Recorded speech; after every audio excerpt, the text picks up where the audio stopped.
Welcome back, agents, to Satellite Reign. This is the Dracogenics guard station mission. So the first thing we got to do is make our way into the facility. I usually take the door from the bottom left rather than the main door on the street over to the right. Just easier to get in this way, I think. But you got to be careful, of course, with the industrial sector front entrance over there to the left, that you don't accidentally pull in somebody unintentionally. Now, the hardest part of this mission is this very first part, because this is the spot you're most likely to get overwhelmed and swarmed. So as you can see, I took off.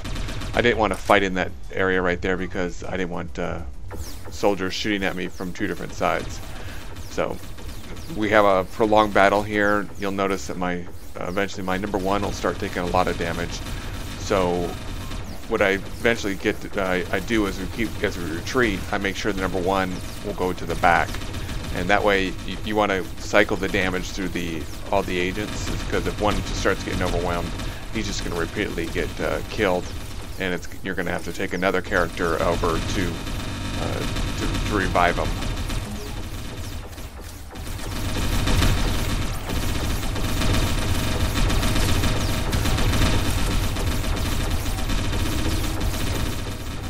So at this point, I should have cycled number one back already. He should have retreated back to the barrels off to the right. You can see he's the lowest, 25%, and still dropping, and the rest of them are above 75%. So if I would have paid attention, I would have done it at this point, but I didn't notice it because I was trying to swap around and keep the healing going the entire time, and so number one does get taken out.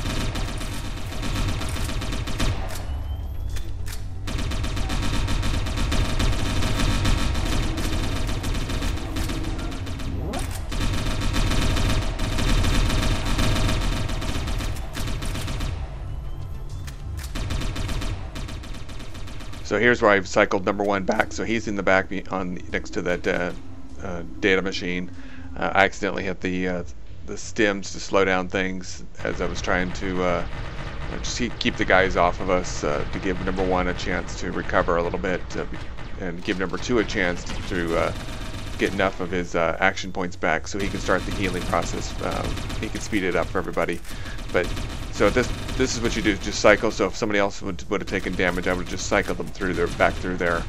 Luckily, nobody else was taking a whole lot of damage, and number one recovers quite quickly. So number one is my meat shield, so he's designed to take the damage. So I wasn't all that surprised that he got hit. I was actually happier that he got hit rather than one of the important other guys, like the hacker or the infiltrator.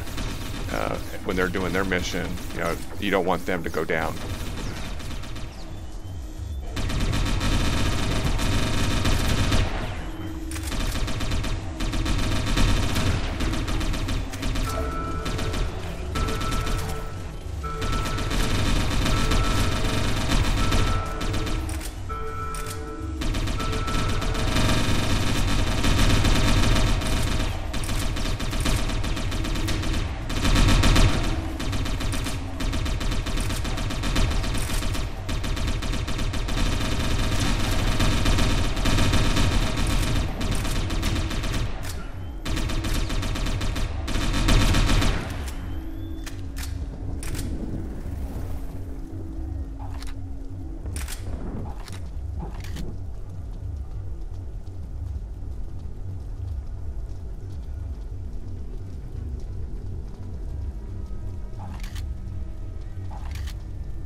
So at this point, this is a pretty easy mission. So you basically just stay out of the lights. If you shoot the lights, somebody's going to investigate, and then you're going to have to deal with that. So it's not that hard. Just avoid the lights. There will be a part here where I do get picked up by somebody who's trailing me, and then we hide behind a bunch of boxes and stuff and start the firefight there. But what's great about there is that the choke point. If you're going to have to get into a fight, then that's what you want to do, is you want to funnel the guys towards you. You just don't want them to come around from you, because when they flank you and they start swarming you, that's when you're going to die. So as long as you can avoid that, most of the frontal assaults, if you can keep everybody in front of you, then it's just a lot easier to survive, and you can face a lot tougher opponents as long as they stay in front of you rather than coming around you and flanking you.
So here's when the drone picks me up, and you can see the yellow lights. He starts shooting at me. I could have started firing back then, but then I would have two different guys, two different groups coming from two different angles, which I didn't want to do. So we just get behind these barrels, and this provides me an opportunity to keep my guys hidden, and if I needed to heal, I can actually have a spot to just keep somebody out of line of fire completely. And now the sniper can pretty much do his thing at, you know, in this position. So he delivers by far the most damage.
So there you have it. We grab the prototype. Now it's just we take off, and you go up the vent, up to the top of the screen, and just get out of there. There's no need to go back through it and fight anybody else and waste ammo and such. So it's a pretty easy mission once you get through that first initial courtyard. So if you run into trouble, that's probably where it's going to be. You're going to get swarmed. Just try to put your backs to something where the guys can't swarm around you and hit you from multiple angles, and just cycle your guys through the damage. And if you can do that, then you should be able to walk through this mission pretty easily. If you have any questions or comments, you can leave them down in the section below, and thanks for watching.